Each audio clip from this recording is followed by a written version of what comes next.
I did a video recently where I went through cards that I wanted to pick up to add into my collection this year in 2024. This year, I want to go in and expand my collection of cards that I am missing. Now, I tend to not go for master sets anymore. I tend to just go for the specific cards that I like from certain sets, whether or not that be from opening up the booster packs, trading for them, or just buying them.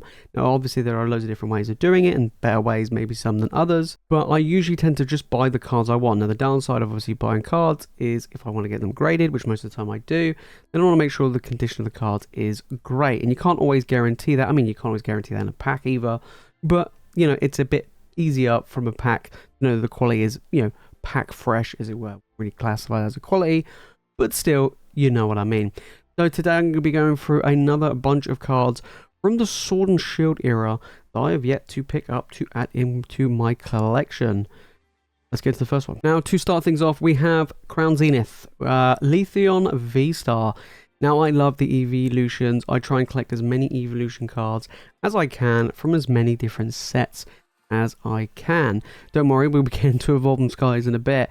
But Leafeon V-Star, this is a gorgeous card. I have the Glaceon. In fact, I have multiple copies of the Glaceon. I actually bought one, and then I opened up, I think, like 2 more in a video. And I was like, oh, okay, well, all right.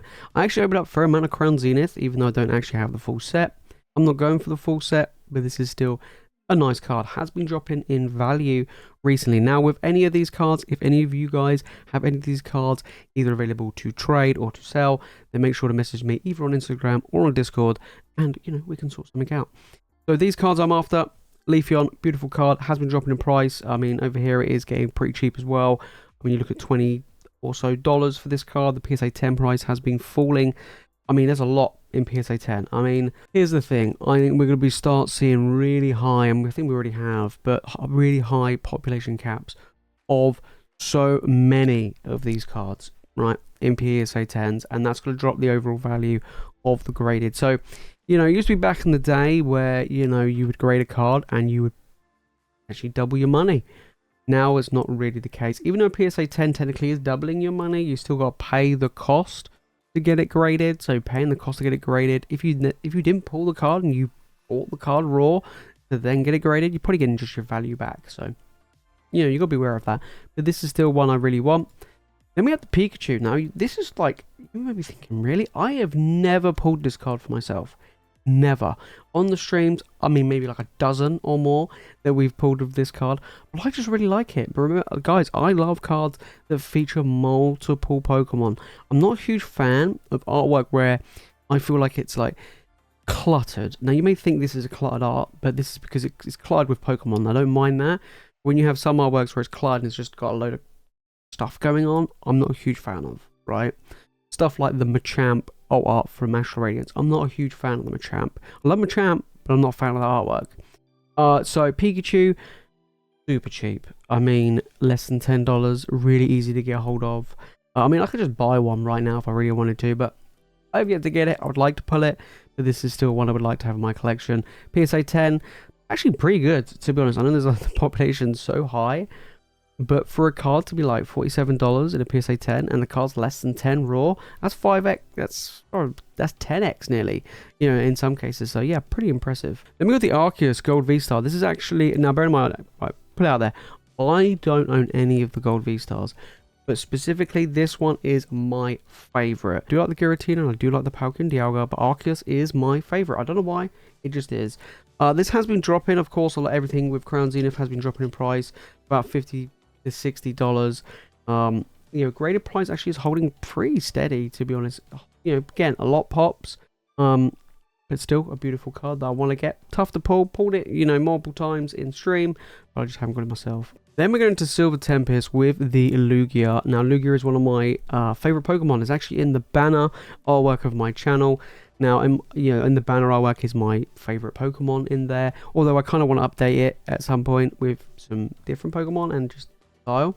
But Lugia is my favorite. I've pulled this a couple of times. I've pulled a really heavily miscut one on the streams, but never for myself. I haven't really opened up a huge amount of Silver Tempest. It's one of the few trainer gallery sets I didn't really open up a huge amount of.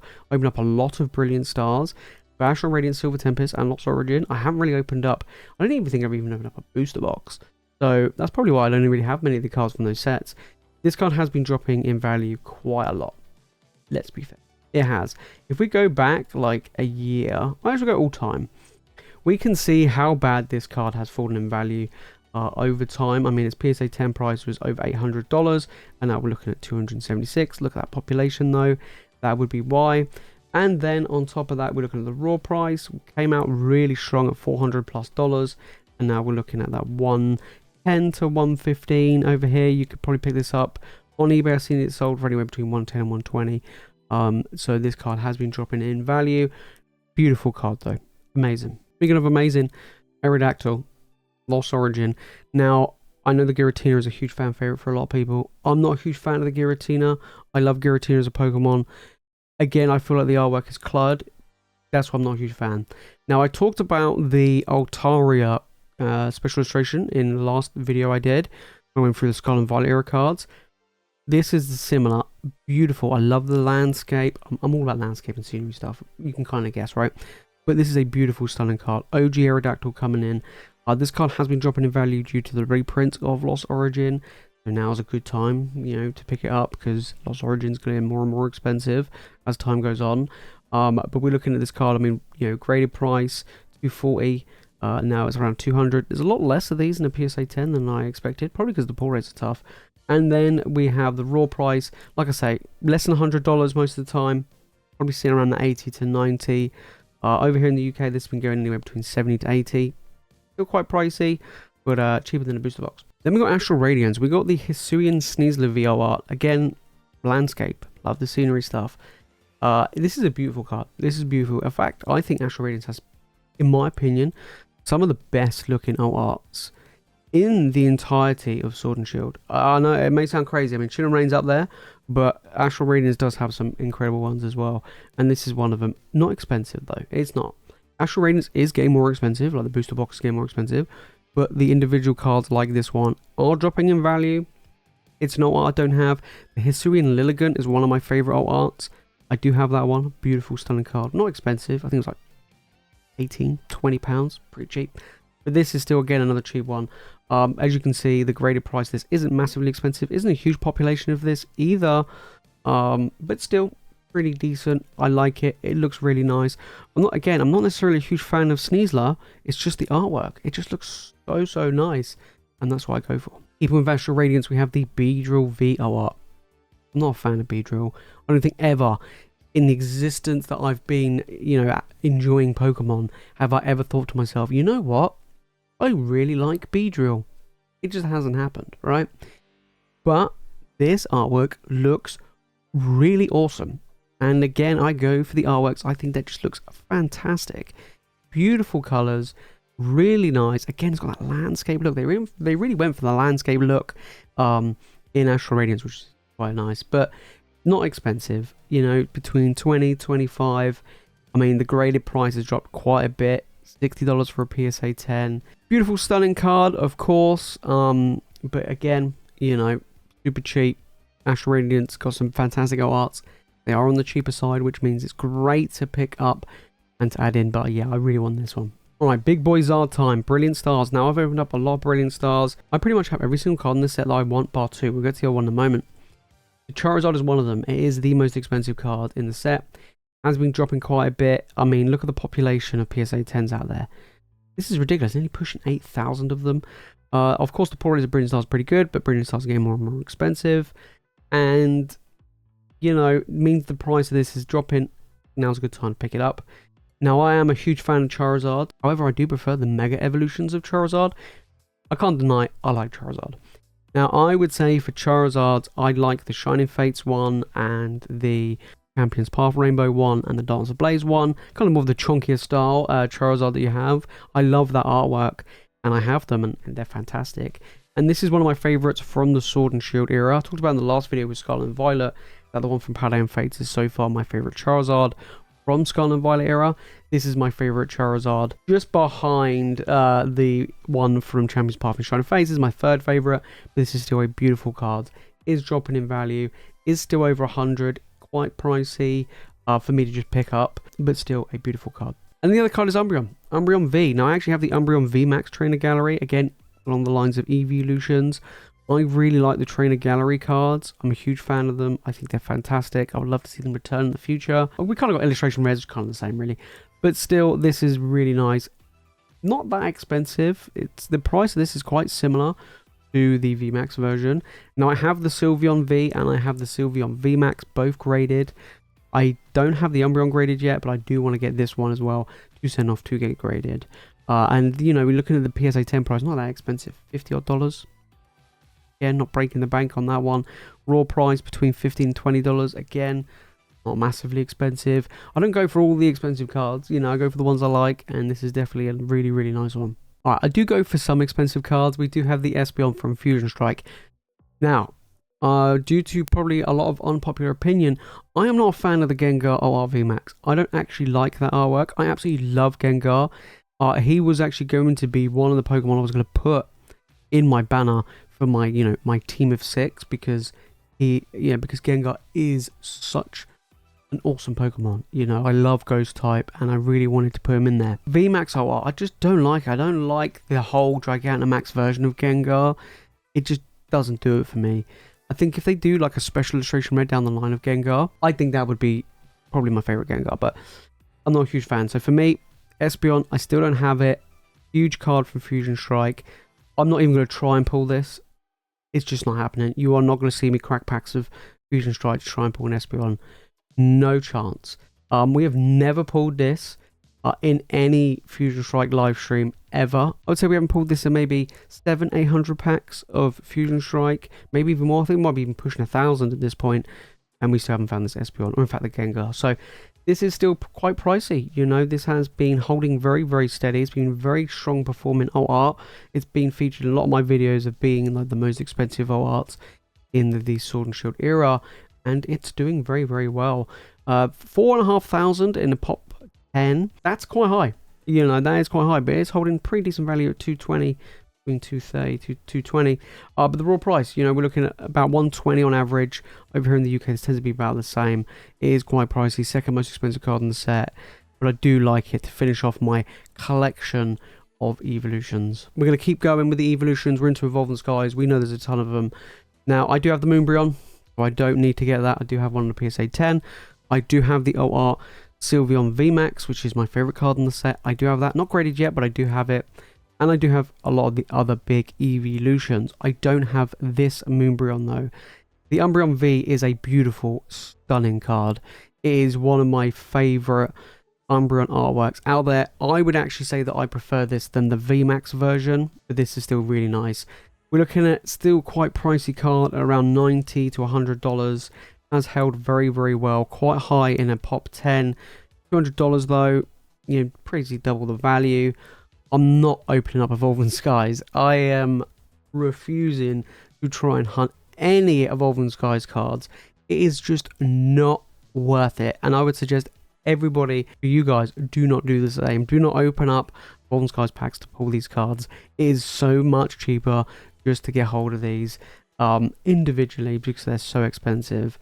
Then we have the Glaceon. Again, I love Ice type. Then we have Glaceon. I do love Ice type Pokemon. This is on the slightly cheaper side than the Umbreon we just talked about, sitting around $50. Has been going down in price, and this is beautiful. A lot of the V's I don't have. I've got a lot of the VMAXs, but not the V cards. And this is you know, $100 at a PSA 10. 2,600 of them, quite a bit. However, I do really like to add this into my collection again to finish off my Evolving Skies Evolution collection. Then we've got Celebrations. I am missing one card, Charizard. I'm missing one card, which is the Charizard. I have never pulled it. I've only ever pulled it once in a live stream since Celebrations has come out, and this is a awesome card. Look, it's nostalgia all over the show, and I really want it. Now I've got the Blastoise, got the Venusaur, of course. But it's just missing Charizard. Just missing old Zardy boy coming in. $80 for this raw. Not too bad. Holding good value, actually, to be honest. And we're looking at...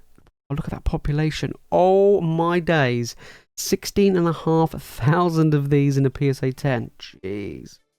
Now, people really went ham on grading their celebration cards. And then we're looking at $80 on eBay. And then we're looking at $185 in a 10, even though there's 16,500 of these. That's nuts. I kind of get the feeling we're going to get the same with 151. It's because so many people have graded celebrations because of nostalgia. I kind of feel like 151 might have the same problem, but we'll have to wait and see.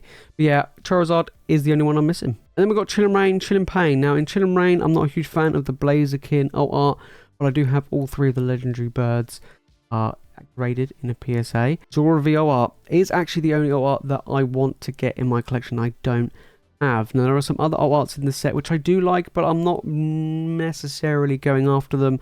Things like the Rapidash is really nice, but it's not one I'm like really sought after. Zora to me is not one of my favorite Pokemon, but I just love the look of this landscape style artwork. It just looks so beautiful and it just looks nice, to be fair. It looks really chill. It's Chillin' Rain, right? Pun intended. But no, it looks really nice.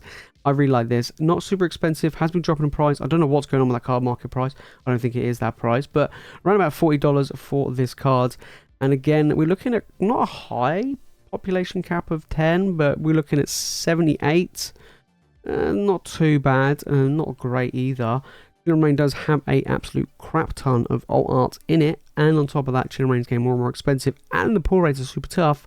I am not cracking packs again for this. You know, the trainer gallery sets potentially I would open, Crown Zenith I would open, but a lot of these older Sword and Shield era, get the cards now. It's just probably the best way of doing it. Today's video is sponsored by Low Poppin. If you're on the hunt for top end graded Pokemon cards, then Low Poppin has got you covered. From PSA 10s to CGC 10s and even Beckett 10s and Black Labels, they literally have it all just for you. And on top of that, they've just launched their brand new website where you can buy all of these cards direct from the website or from their Instagram page. You can also trade in your old cards to help go towards the cards that you want in your collection that they have available. And they've got a huge stock available, guys. Honestly, from English to Japanese, they cover all bases. It's absolutely fantastic. And on top of that, they have international shipping. Now, I'm all the way over here in the UK, and it's great. It's fantastic. It allows me to get it sent over here with no problems whatsoever. And on top of trading in, if you don't have the funds, they do have a buy now, pay later option as well. Hey, look, I'm a massive fan of that, because I tell you what, I want those cards right now, and it's a great way of doing it. And on top of that, they also allow you to make offers for these cards as well, so that will help go towards the cards that you want as well. So it is a fantastic time to pick up those cards. Don't forget, head on over to lowpoppin.com where they have everything, and also make sure to drop them a follow on Instagram at lowpoppin as well. They literally have it all the links will be in the description below, guys, not only to their website but to their Instagram page. You can do everything either on Instagram or on their website. It is absolutely easy to use, so definitely don't miss out on it, guys. I've been using them for a while. They are fantastic, so yes, absolute massive shout out to them. They are great. Now is the time to get the top end graded cards that I know you guys have been looking forward to picking up, so make sure to head on over there and pick up some goodies. There you have it, guys. Those are the cards that I am after from the Sword and Shield era. Now, some of them are super expensive, but I am after them indeed. Again, I go for the cards I just like the look of. Some of them tend to be the top end cards of the set, but some of them are slightly cheaper as well, and I just like the look of them. Eventually I'd like to have all the old arts from the Sword and Shield era. I think that would be kind of cool. Be amazing. There isn't much else from the older sets of Sword and Shield. I have a whole master set of battle styles, otherwise I'll be after the T-Tar, but I have it already. Some of the others I'm not really fussed about, like Vivid Voltage. I mean, Rio Chongju is okay, but I'm not really fussed. Dance Blaze, no. Champions Path, already got the card I want. Rebel Clash and Sword and Shield base, there isn't really anything I would want. So, apart from that, everything else, really cool. I am after them. Like I say, if you do have any of these cards, guys, you're looking to trade, sell, whatever, let me know on Instagram or on Discord. If you made this far into the video, guys, and you've enjoyed it, make sure to smash the like button and make sure you subscribe for more Pokemon content. Let me know down in the comments what are your favorite cards, just from any era, but mainly from Sword and Shield that I went through today. Do you have any favorites, maybe from Evolving Skies, Chillin' Rain, Astral Radiance, whatever it may be? Let me know down in the comments. And if you've got any pictures of them, then make sure to post them in the Discord or tag me in it on Instagram. I would love to see your guys' amazing collections. If you want to know what cards I'm after from the Scarlet and Violet era, then make sure to click the video on the screen right now. And that is it from me, guys, in this video. I want to thank you all for watching. You guys are legends, and I'll see you in the next one.